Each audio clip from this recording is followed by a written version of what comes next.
Стигнавме до последната преждосврштена света литургија која се служи денес.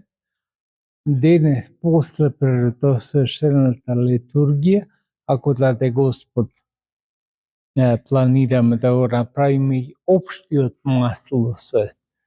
Еднаш во годината правиме општ маслосвет за сите, не само за болните, туку и за здравите, зашто сите сме потенцијално болни и сите имаме можност да оздравиме. Затоа еднаш во годината, во оваа страстна седмица, правиме општ маслосвет за сите. Денеска на Велика среда ја слушате прекрасната стихира на Касијана. Таа била покајница од Константинопол, значи од Цариград. Уште и денеска се знае куќата каде и била. Ја пишува оваа стихира која навистина е многу возбудителна за секој кој ја разбира, затоа што кажува дека милостив е Господ и над неа грешната, која била многу грешна, барем така се чувствувала, ама не помалку грешни сме и ние, браќи и сестри. Ова црква како да нема влез и излез за оние кои се смета за безгрешни. Ова е црква на грешниците. Грешници кои се кајат за претходниот живот.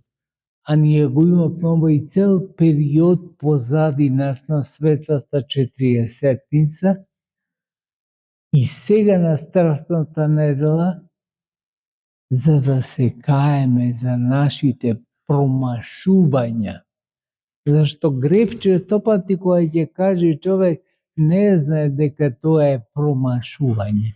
Тоа е промашување на целта. Има една цел животот и да си ја промашиш преку сите години во кои што живееш, тогаш навистина си грешен човек. Наспроти тоа, не можам да речам дека право има човек да греши, зашто со тоа право преку глава веќе се стигнува, сите имаат некакво право.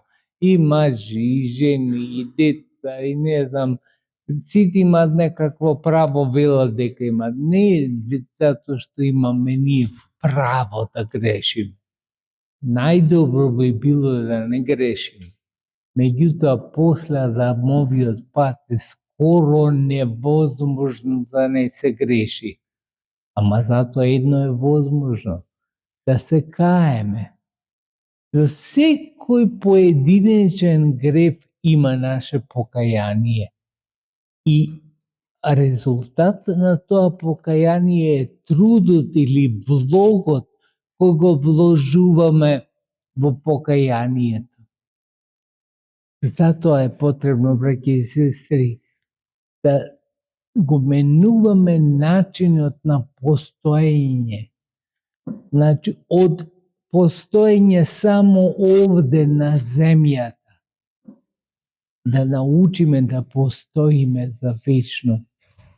Ете, тоа е смислата на покајанието, тоа е смислата на сиве овие покајни денови кои ги поминуваме во светата 40-ница и сега во страстната седмица и низ целиот живот смислата е да го најдеме Господа во неговата брачна одеја, како што пееме овие 3 дена, секогаш го пееме тој светилен.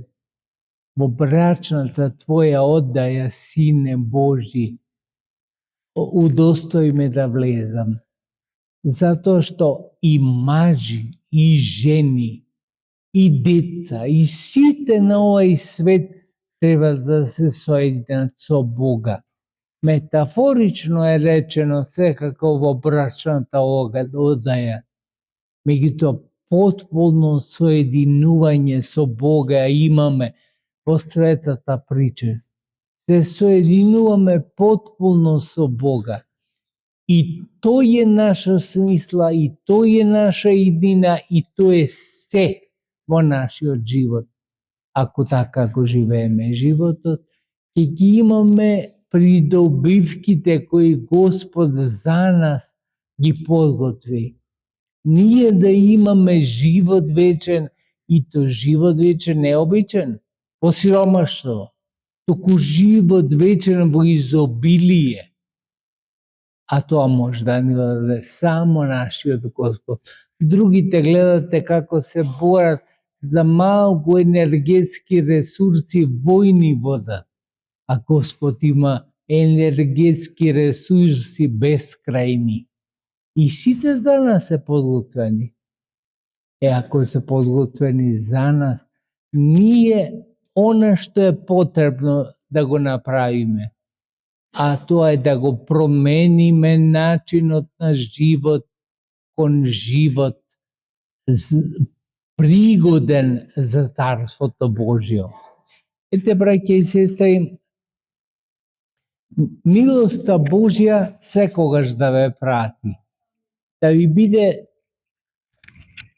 ваша другарка, ваша пријателка, зашто за нас Господ ја излева својата милост. Нека ни даде да го дочекаме воскресението Христово.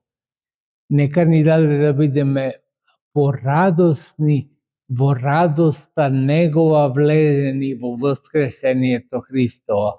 Милоста Божја да биде на вас во сите дни на вашиот живот.